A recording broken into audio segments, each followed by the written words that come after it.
Aigars Kalvīts ar rūķīšiem cenšas tā kā iegūt akciju vai akciju paketi vai vairākumu vai visus un tam līdzīgi. Taču paliekam pie Latvenergo. Tā ir kompānija, kas iepriekšējās 10 gadēs kopumā atradusies ir Gazprom ietekmē konkrēti. Tur tie cilvēki ir veidojuši tādu politiku ar Latvenergo izkārni, ka nevarēja saprast, par ko viņi, par krieviem vai par latviešiem. Šobrīd Latvenergo, un tie ir jaunie laiki, un tas ir ļoti jautri. Ko viņi saka savās reklāmās?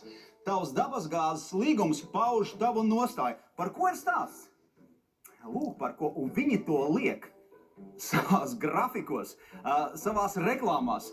Dabasgāzes līgums pauž tavu nostāju, un pretnostata Latvenergo, kam ir 100% Latvijas kapitāls, pret Latvijas gāzi. Respektīvi, Latvenergo aicina ejiet prom no Latvijas gāzes. Un pareizi viņi aicina, ejiet prom, jo tā ir Krievijas ietekme. Šeit, pa kreisi, tā ir Krievijas ietekme. Pretī viņi saka, mums ir 100% Latvijas valsts nauda, Latvijas kapitāls, attiecīgi palieciet pie mums. Nu ko, ja jūs vēlaties pasniegt dāvanu Aigaram Kalvītim un viņa rūķīšiem, ejiet pie Latvenergo. Sliktāk nebūs, varbūt labāk arī nebūs. Taču